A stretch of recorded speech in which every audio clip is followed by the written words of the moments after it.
You are Locked On Ole Miss, your daily podcast on the Ole Miss Rebels. Part of the Locked On Podcast Network, your team every day. Thanks for making the Locked On Ole Miss podcast your first listen every day. We're free and available wherever you get your podcast, including YouTube. We're part of the Locked On Podcast Network, your team every single day. Hello, I'm Stephen Willis from the Locked On Ole Miss podcast, and I'm joined by Macon Gillespie from the Grove Report. We're going to talk about things kind of all around Ole Miss, and we're going to start with uniforms and all of that stuff. But John, how you doing, buddy? Doing pretty well.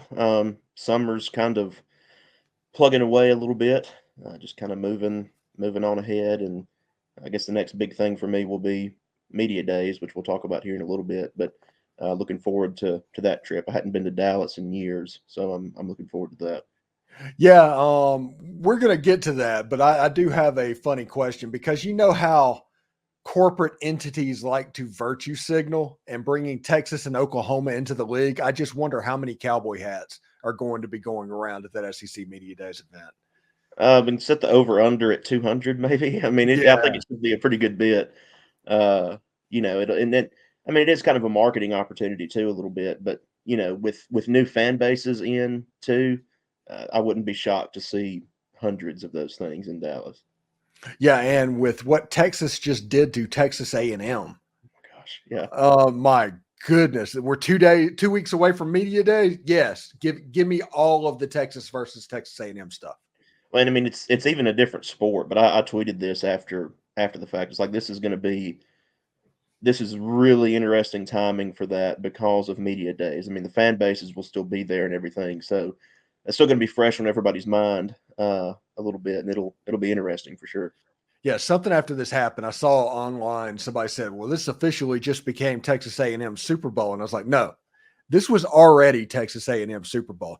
Mm-hmm. This just became the 2017 Egg Bowl. That's what's happening here. Yeah, which is not a very civil dispute going on there for sure, if social media is any indication. That'll be the hardest place that any Texas player that's been on that field has ever played in their entire life. And that's not even like the EA rankings. They're a joke. Everybody knows they're a joke. But Kyle Field that night, that is going to be the hardest place to play in the country. Oh, without a doubt, yeah. Yeah, especially because the rivalry's been so dormant for a while too. But the hatred hasn't really died down in that span. So, and it's definitely not died down now. So that's definitely the case. All right, so we'll change the subject to what we were going to talk about. Ole Miss released a uniform this week. I think it's a top 5 uniform in the entire country. It's an all-white strip with powder blue accents, numbers, and stripes. There is just enough red on there to make it look still kind of love you bluish, like the Houston Oilers, but it isn't overwhelming where you get a cease and desist from the NFL like the Houston Cougars did. Yeah, I think it was pretty much a home run for Ole Miss. I think we all kind of expected them to do something with powder blue in the road set at some point, right? Because it's become such a big thing in the athletic department. But the concepts that I had seen, my friend Randy Morgan, who runs at Ole Miss Unis on Twitter, he's made some before where it was all powder blue. I mean, the Ole Miss script on the chest was powder blue and everything. I like this better than that because it includes red in it. I think it's a great looking suit. And I think it pairs well with the powder blue and the white helmets. The only drawback I can think of is if this replaces the traditional road jersey, the one with the red accents. I don't love that because I'm a big traditional guy. I don't think anything replaces anything. Well, I hope not. I've talked to some people and I haven't really gotten a straight answer on it. But either way, that would be the only drawback I could think of. Overall, this is an incredible looking uniform, and I think Ole Miss did really, really well with it. Yeah, and for anybody worrying about that, I think the navy helmets and the white jersey and the white pants with the red numbers is one of the best uniforms that Ole Miss has. And as long as those navy helmets are in the rotation, I think the red jersey is safe. Now, it might not be the primary road jersey in the future, but I don't think it's going anywhere. Yeah, and that's, you and I have talked some about the navy aspect of it too. I mean, that's a key part of Ole Miss's brand, of Ole Miss's arsenal. So I mean, I think it would be foolish to ditch that entirely. But I think this is a really, really good looking uniform, and I'd be interested to see if they wear it for that opener at home when it's a whiteout. It Uh, should. Yeah, you I think they should absolutely should. too. Yeah. Honestly, I mean they last year they wore the white helmets and white pants with the red jerseys against Mercer. I think it would make sense to break this out at home. That way, all your fans can see it in person before you use it on the road whenever you go to Wake Forest or wherever the first time you wear it. It would be really nice, and I would really enjoy it if Ole Miss would wear their traditional navy and red jerseys and gray pants in Tiger stadiums for the first time and forever. I think that's the best looking football game in college football when that happens. And I think the traditional blues, they should come out for the Georgia game. I Yeah, don't I like think it's that. going to work out that way. But if you look at Ole Miss's schedule, I mean, if you want, with all the eyeballs being on there, I think you should be as traditional as you can be and do all the other ancillary stuff in the other games. But those two games is just too perfect for traditional red Navy and traditional Navy and Navy. That's what I would do too. Personally, I think that they will probably. I don't know. Lane likes to wear the powder blue jerseys against LSU. I feel like those probably will make the trip to In Baton Rouge. Tiger Stadium last time, he wore what they wore against Mercer. Well, that's true. That is true. And I'm not a giant fan of that combination, but um, I wouldn't be surprised to see the powder blue jerseys either against LSU or against Georgia, honestly, just because I think those have kind of been reserved for those bigger games now a little bit. And I don't agree with that. I think it should be traditional for those. But we'll see. We'll see how it all works out. But this gives Lane another opportunity to continue to mix up those uniform combinations each week. Yeah, and what you mentioned about the blue uniforms and conversation that we had is basically the navy blue has become the middle child of Ole Miss's uniform colors, where you have the red that everybody loves the red. That's the oldest. And then you have the newest in these powder colors and people going all in. They love that. And the one that gets forgotten a little bit are those navy uniforms. I think if you do this white uniform and this powder uniform on the road that they just did and do the same thing in navy, I think that's just as fire.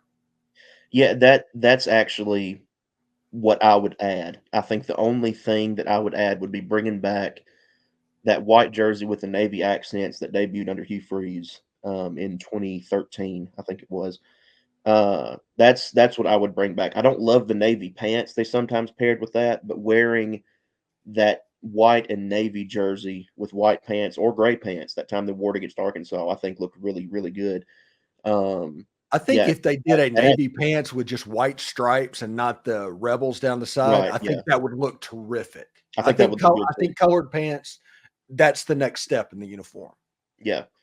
But that's what I would add. I mean, I think they've got everything else, but I would bring back that navy accented one because that has a root in tradition too. I mean, that was a jersey worn back in the day, decades ago too. So Yes, I, Steve Sloan and Billy Brewer pulled that jersey out. right, like I really liked that one. So Mm. that's kind of what I would add next if they were asking me, which they're not. So Thanks again for making the Locked On Ole Miss podcast your first listen. Hey, when we come back, John Macon's going to tell me why there hasn't been a whole lot of transfer portal activity in the Ole Miss baseball transfer portal. And also we talk media days a little bit. You heard early in the week I mentioned that next year it could be in Orlando. We're going to talk about media days this year and next year and all of that stuff. But first, passion, drive, and patience, the formula for winning championships, is also what keeps your ride or die alive. eBay Motors has everything you need to maintain your vehicle and level it up to peak performance. Superchargers, roof racks, exhaust kits, LED headlights, and more. Whether you're into speed, power, or style, eBay Motors has got you covered. And with over 122 million parts for your number one ride or die, you'll always find exactly what you're looking for. And with eBay's Guaranteed Fit, your part is guaranteed to fit your ride every time or your money back. Because with eBay Motors, you are burning rubber, not cash. With all the parts you need and the prices you want, it's easy to make your car the MVP and bring home huge wins. Keep your ride or die alive at ebaymotors.com. Eligible items only. Exclusions apply. eBay's Guaranteed Fit is only available to U.S. customers. Gametime is your place to get MLB tickets with killer last-minute deals, all-in prices, views from your seat, and the lowest price guarantee. Gametime takes the guesswork out of buying MLB tickets. They have views from every seat in the venue. They have the lowest price guarantee, event cancellation protection, job loss protection, etc. Take the guesswork out of buying NBA tickets, MLB tickets, NFL tickets with Gametime. Download the Gametime app, create an account, and use code LOCKEDONCollege for $20 off your first purchase. That could come in handy with the Georgia game this season. Again, terms apply. Create an account and redeem code LOCKEDONCOLLEGE, all one word, for $20 off. Download Gametime today. Last minute tickets, lowest price guaranteed. Are you watching Fox Sports or ESPN on your TV all day and you have to turn down the volume with all of that screaming and shouting? Make the switch to Locked On Sports today. It's a free 24/7 sports streaming channel programmed for you each and every single day to bring you the biggest stories without all of that screaming. Locked On Sports today brings you can't-miss analysis, opinions, and news. Streaming 24/7 on YouTube or the free Amazon Fire TV channels app. Part of the Locked On Podcast Network. Your team every single day. So, John, let's change the subject a little bit and talk a little bit about baseball. Ole Miss hired Joel Mangrum, a Mississippi native, to come in and be the pitching coach. You saw an exodus in the transfer portal of like Grayson Saunier and Trayson Hughes and some guys entering the portal. But players coming in, that is, this point has not even been a trickle. What's going on? Yeah, things are pretty quiet, right? I mean, on all fronts. And I think that the baseball portal in itself is usually a little bit quiet, doesn't get as much focus as football, right? And Ole Miss did address one of its biggest needs at catcher by bringing in Colin Reuter, but it's been really quiet. I'm not 100% sure what exactly is going on behind the scenes with the staff right now. I do think that the losses that Ole Miss has in the portal, they haven't been massive. Like they haven't been like an Andrew Fisher getting in the portal, that kind of thing. But there were some pieces that probably would have seen some playing time in 2025 that, have jumped ship. I'm not 100% sure what exactly is going on. I do expect Ole Miss to add some more players. I mean, I think they have to, honestly. Exactly when that will be, I don't know. But as things continue to evolve, we continue to see some areas that Ole Miss kind of needs to attack in the portal if they can make it work. I think they need more arms. Obviously, I think that's a thing.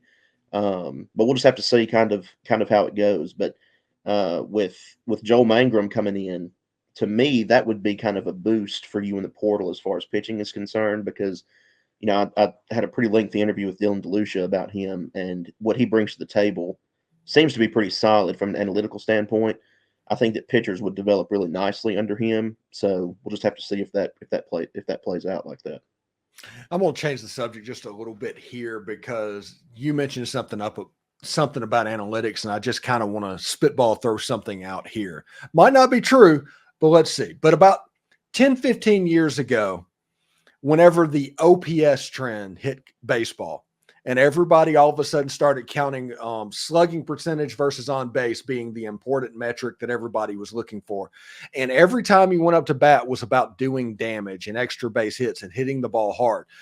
In my opinion, at that point, everybody became a pull hitter and became much more a predictable hitter. And all of a sudden the shift happened, and there was no way for you to fight the shift because everybody is trained to be a pull hitter.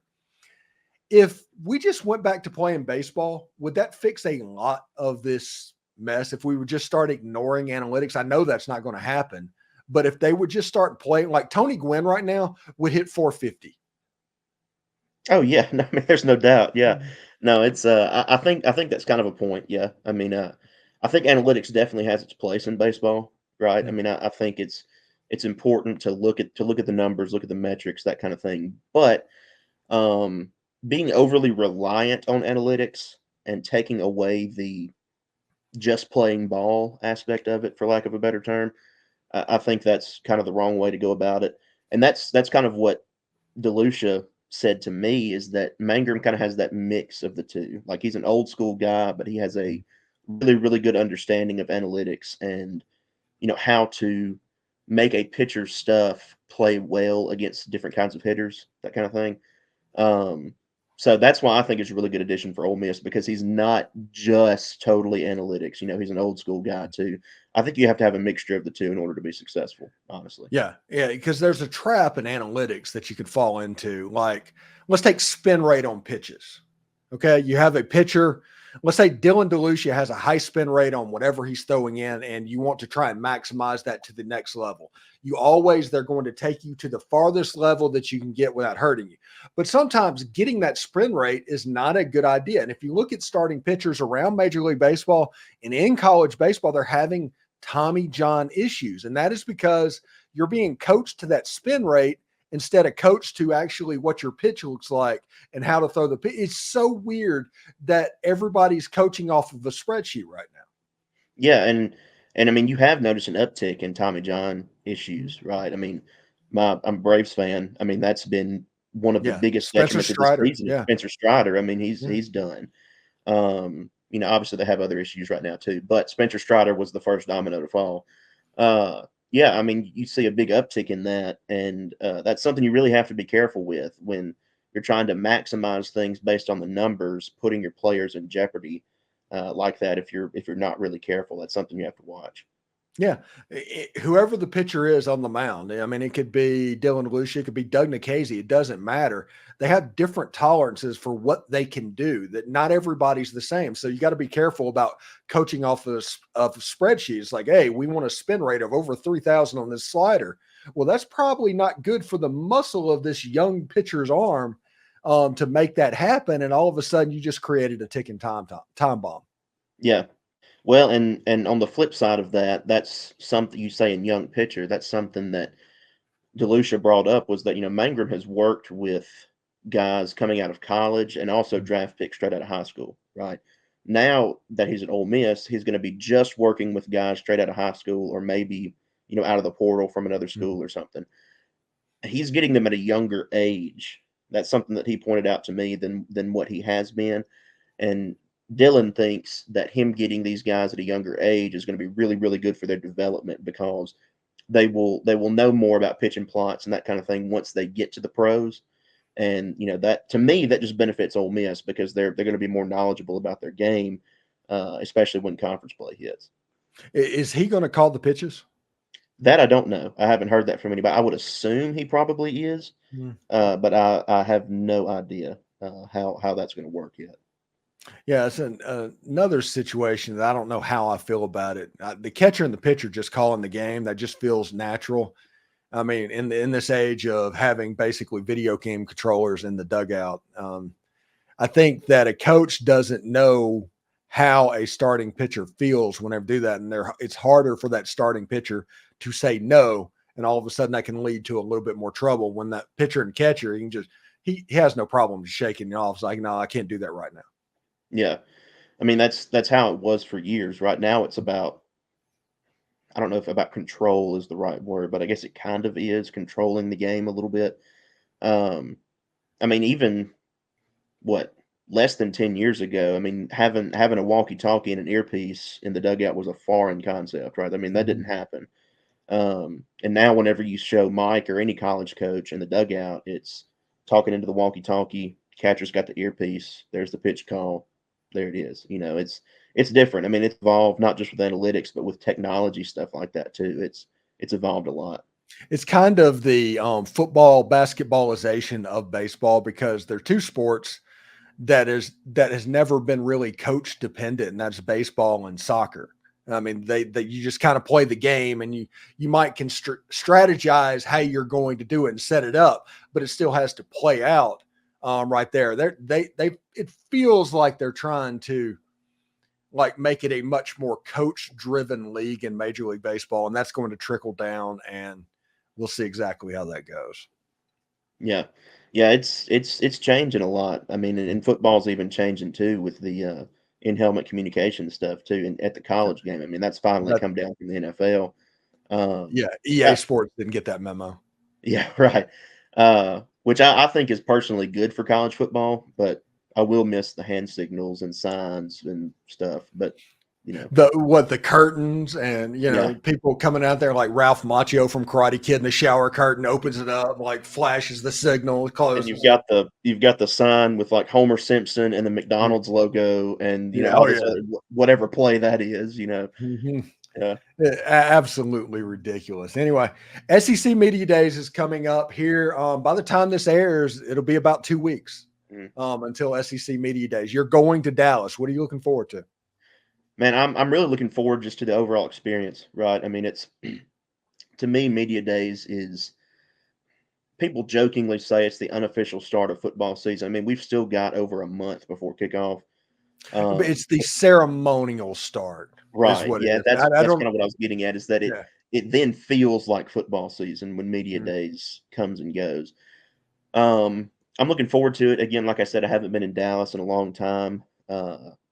From what I remember, though, I went in high school. I liked it a lot.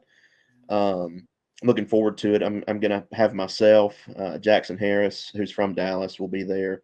Skylar Gerard, our video coordinator, will be there. She's from Dallas as well. So, um, looking forward to it. Just kind of getting to hang out with other people on the beat who I really like, and meeting some people who cover other teams across the league. It should be really fun. The rumor that's out there is the 2025 SEC Media Days will be in Orlando, Florida, which I'm all about that. Obviously, yeah.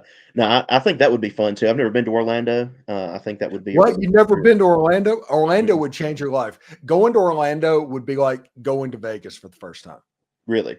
Yes, it would Okay. change your life. Yeah. Well, then It, maybe if media days is there next year, that'll be a trip for me. But I've never been to Orlando, but it is interesting, right? That the league is now bouncing around to so many different places as its footprint has grown. Um, I mean, used to it was Birmingham, pretty much, and then Atlanta for a little while. Nashville, I guess, was last year. But yeah, I think that's interesting. The league is expanding where they're holding this event because, I mean, you reach more fans that way, I think. well, Um, they're also going to probably do it at Walt Disney World, who Disney owns the rights to all the broadcast. I mean, that's what is true it? What's too. the Yeah. word? Synergy or something like that. Yeah. But I could see this like happening at the yacht club or someplace, some resort on property. Which, by the way, if you can stay on property, do it. And if this actually comes to fruition, if anybody has any questions going down, let me know. I'm kind of a Disney expert, Yeah. obviously. Yeah. Yeah. And that's one really good thing about this trip for me that's coming up is that I am staying at the Omni. So I mean, I won't have to Uber or taxi across town to get to the place or anything. I'm really looking forward to it. I think that's going to be kind of an immersive experience in that hotel. It should be really fun. Yeah, I think that was the hotel the team stayed in for the Cotton Bowl in 2008. Yeah. So pretty interesting stuff. Anyway, thanks for making the Locked On Ole Miss podcast your first listen every day. We're free and available wherever you get your podcast, including YouTube.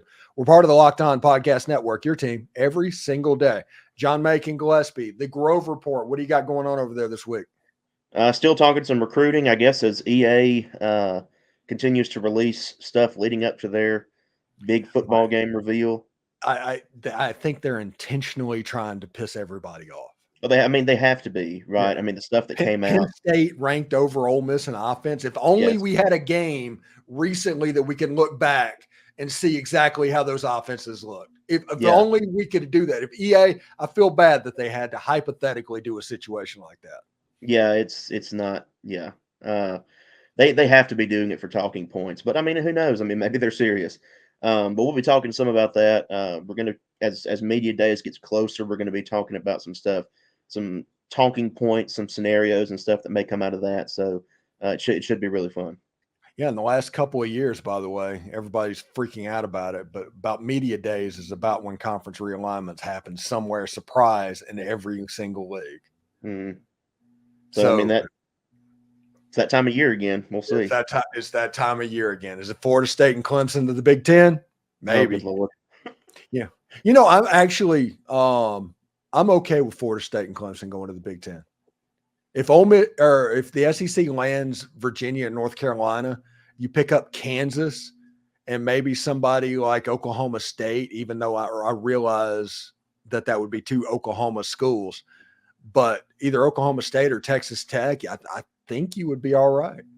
Yeah, yeah. I mean, I really have no concerns from an SEC standpoint about them either being the catalyst for this or countering whatever the Big Ten does. I really have zero concerns about that right now. I think what Greg Sankey has done. I know he gets a bad rap in a lot of places, but what he and his office have done during this process, I think is pretty remarkable. Right, adding these two really big brands. I really don't have any doubts that they're going to continue to be pretty strong in that regard.